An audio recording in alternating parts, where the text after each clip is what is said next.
제가 오늘 두 번째로 지적하고 싶은 것은 바로 이 광주 민주화운동인데, 광주 민주화운동에 대해서도 우리가 이 군중심리의 입장에서 충분히 생각해 볼 수가 있습니다. 무슨 말이냐라고 한다면은, 지난번에 8일이었죠, 그렇죠? 자유한국당에서 이제 5.18 그거와 관련된 이제 무슨 회의 같은 걸 했었는데, 그로부터 바로 딱 이틀 뒤 어제입니다. 홍영표 이제 더불어민주당 원내대표가 나와가지고 자청해가지고 기자회견을 열었죠, 그렇죠? 기자간담회를 열어가지고 정확하게 뭐라고 표현했냐면은, 이거는 악질적인 무슨 범죄다라고 표현했어요. 무슨 말을 갖다 하는 겁니까? 5.18이라는 것 자체가 제가 항상 말씀을 드립니다만, 5.18이라는 그 사건 자체는 우리가 충분히 역사적으로 객관적으로 여러 가지 요소를 생각해 볼 수가 있겠죠. 그쪽 진영에 있는 사람들 같은 경우는, 그걸 찬성하는 사람들 같은 경우는 그것이 오로지 민주화라는 측면에서만 바라볼 수 있을 것이고, 거기에 대해서 회의적인 입장을 가지고 있는 사람들 같은 경우는 역사적으로 봤었을 때 다른 어떤 폭동적인 요소들, 다른 어떤 폭력적인 요소들이 충분히 나타날 수가 있으니까 합리적으로 우리가 대화를 해보자. 가능한 얘기입니다, 충분히. 근데 한 여당의 대표가 나와가지고 뭐라고 표현하는 겁니까? 그 폭력이라는 것이죠. 무슨 헌법적 질서를 어긴 것처럼, 법을 위반한 것처럼 5.18 민주화운동에 대해서는 다른 의견을 아무것도 내지 말라는 것이죠. 감히 어디 나서가지고 5.18에 대해 가지고 어떻게 폭동이라는 말을 쓰냐. 억눌러 버리는 거 아닙니까? 우리가 생각해 봐야 되는 것은 뭐냐면은, 광주 민주화운동을 역사적인 사건으로 보지 않습니다, 우리나라에서는. 프랑스 대혁명만 하더라도 프랑스 내에서도 충분히 좌우 전부 다 합리적으로 이제 프랑스 대혁명이 가지고 있던 폭력적인 요소, 그 폭력적인 요소에 의해 가지고 로베스피에르라고 하는 미치광이가 만들어졌던 것도 충분히 프랑스 내에서는 비판하고 있지만, 우리나라는 그렇지가 않죠. 광주 민주화운동이라는 건 무슨 이슬람의 뭐 코란의 무슨 성지인 것처럼 한마디라도 다른 얘기라도 뻗긋하면은 다른 사람으로 몰아가 버리고, 여당의 대표가 나서가지고 법 질서를 위반한 것이다, 그런 식으로 몰아가 버리는 거 아닙니까? 민주화라는 것 자체가 이데올로기성을 딱 띄게 되니까, 민주화라는 것 자체가 일종의 상징적 표로 자리 잡게 되어가지고, 민주화, 이거는 가장 좋은 것이고 다른 어떤 허점도 없는 것이고, 민주화는 제일 좋은 것이다, 그러니까 너는 절대로 거기에 대해서 입도 뻑긋하지 마라. 그리고 그 민주화라는 이데올로기성의 표로서, 상징으로서 만들어진 게 광주 민주화운동인 것입니다. 홍영표 원내대표가 기자회견에 했던 내용들을 제가 좀 간단하게 좀 몇 가지를 좀 짚어볼 건데요. 자료를 좀 보시면은요, 홍영표 원내대표가 이런 얘기를 했습니다. 한국당 5.18 망언 의원 국민적 퇴출운동 전개. 제가 한번 질문해 볼게요. 국민적 퇴출운동이 무슨 운동입니까? 물어보고 싶어요, 홍영표 원내대표한테. 국민적으로 퇴출운동을 한다는 게 뭐예요? 또 촛불을 들자라는 겁니까, 국민적으로? 군중을 또 일으켜가지고 탄핵을 또 시켜버리는 거예요, 박근혜 대통령 탄핵하듯이? 무슨 말을 하는 거예요, 도대체? 국민적인 퇴출운동은 무슨 퇴출운동이에요? 한번 질문해보고 싶어요, 정말로. 그 다음, 국회 윤리 제소, 중징계 추진 계획도. 아까 제가 대중심리가 가지고 있는, 군중심리가 가지고 있는 여러 가지 특징 중에서, 이데올로기성이 가지고 있는 여러 가지 특징 중에서 뭐라고 말씀드렸습니까? 군중이라는 것은 한 개인이 가지고 있는 자주적인 도덕성, 한 개인이 가지고 있는 어떤 그 양심적인 도덕, 그거를 사회적인 도덕으로서 대치를 시켜버리려고 한다라는 아주 위험한 사상을 가지고 있죠. 어떤 개인이 나서가지고 5.18 민주화운동에 대해 가지고, 야, 여러 가지 요소를 생각을 해보자. 야, 폭동적인 요소가 있을 수도 있고 북한군이 개입했다라는 의혹도 있으니까 거기에 대해서 우리가 한번 생각을 해보자, 이 얘기를 하는 것이 윤리에 왜 어긋나는 겁니까? 이게 한 개인이 가지고 있는 윤리에 어긋난 거예요? 도덕적으로 이게 문제가 있는 것입니까? 민주화는 성역이기 때문에 절대로 건드리면 안 되는 겁니까? 이게 왜 윤리에 제소가 되는 문제예요? 그 다음, 더불어민주당 홍영표 원내대표는 5.18 민주화운동을 비하한 자유한국당 일부 의원들에 대한 국회 윤리 제소 및 중징계를 추진하겠다고 밝혔다. 해당 계속. 이어 한국당은 역사 위에, 국민 위에, 법 위에 존재하는 괴물 집단이냐면서, 나경원 원내대표는 이 같은 망언에 대해 역사적 사실에 대해서는 다양한 해석이 존재할 수 있다고 했는데, 그렇다면 나치의 만행에 대해서도 다양한 해석이 가능하다는 말이냐고 비판했다. 제가 한번 질문을 한 가지 해볼까요? 홍영표 원내대표가 뭐라 그랬습니까? 역사 위에, 국민 위에, 법 위에. 이게 지금 무슨 말을 하는 거예요? 법이라는 것 자체가 국민에 의해 가지고 좌지우지될 수 있는 게 법칙입니까?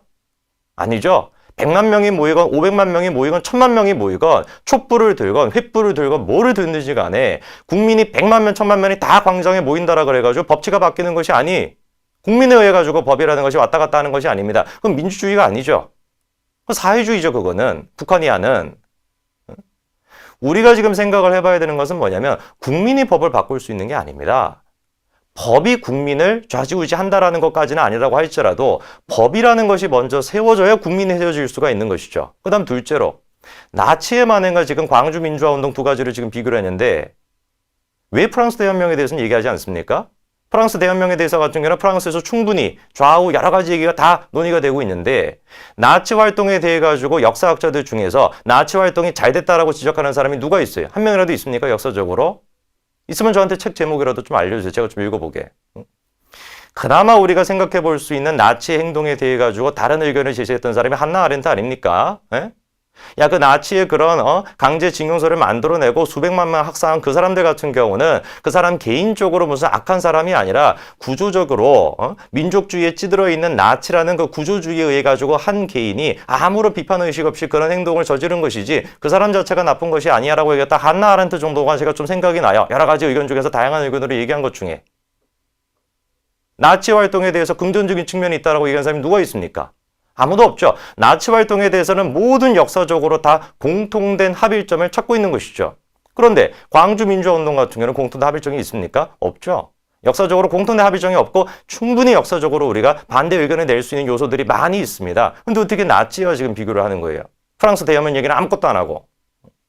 그 단계에서 다양한 해석이 5.18은 폭동이고 북한군이 개입한 소유였다는 것을 인정하겠다는 것인지 분명히 밝히라면서 망언한 의원들에 대해 한국당은 즉각적인 출당 조치로 법률을 존중하는 정당임을 증명하기 바란다. 이게 지금 정확하게 드러나는 거 아닙니까? 이데올로기라는 것에 확 빠져 있으니까 5.18 민주운동이라는 것이 이데올로기의 상징으로 여겨버리는 거니까 5.18 민주화 운동에 대해 가지고 반대 의견을 내는 것을 뭐라고 하는 거예요? 법률로서 존중하는 정당원을 증명하길 바란다? 이게 무슨 말이에요 도대체? 5.18에 반대 의견을 얘기하면 법률로서 위반되는 겁니까? 예? 즉각적인 출당 조치를 하라고요? 뭔데 도대체 5.18이라는 것이? 5.18이라는 것이 무슨 성역이기 때문에 조금이라도 건들면은 국민의 대표로서 선거를 통해 가지고 선출돼 있는 국회의원까지 출당을 시키라는 거예요? 법률로서 정당한 걸 증명해내라고요? 5.18에 반대 의견을 한 사람에 대해 가지고 출당 조치를 안 하면은 법률로서 정당한 거 안 보여주는 겁니까? 한 여당이 지금 원내대표라는 사람이 지금 이런 얘기를 하고 있는 걸 보니까 이 지금 홍영표 원내대표뿐만 아니죠. 정청래 전 의원 같은 경우도 무슨 뭐 김경수 그 재판에 대해 가지고 잘못된 의견이 나왔다라고 하면서 촛불을 들고 탄핵을 시키자 이 소리나 하고 앉아 있고 벌써 1년 전에 같은 경우도 김부겸뿐만 아니라 같은 보수적인 그 입장에 있는 남경필 지사 같은 경우도 평등에 대해서도 뭔지도 모르고 공정이라는 것도 뭔지도 모르고 자유보수주의자가 평등을 외쳐야 됩니까? 아니죠. 평등을 외치는 게 아니라 우리는 공정사회를 외쳐야 되는 겁니다. 그 두 가지가 엄연한 다른 것인데 민주주의의 기반이 가장 깨트려지고 있는 이 시점에서 이 지금 방송을 보시는 분들만이라도 정확하게 기억을 하셔야 되는 겁니다. 법치가 있어야지 자유가 있는 것이고 자유와 법치는 뗄래야 뗄 수 없는 아주 강력한 연결고리 있는 것이고 개인이 가지고 있는 자율성을 훼손시키게 되는 가장 강력한 요소가 이데올로기성이라는 거. 그리고 그 이데올로기성이 현실로 나타나가지고 횃불을 들고 촛불을 들고 있는 것이 지금 현재 대한민국의 군중이라는 것입니다. 그리고 그 군중이 박근혜 대통령을 탄핵시킨 것뿐만 아니라 나아가가지고 모든 법치 활동을 지금 다 개입시키려고 한다는 것이죠. 나아가서는 정치인조차도 그거를 부추기고 있다는 것입니다. 홍영표 원내대표는 민주주의가 뭔지 다시 좀 공부하세요.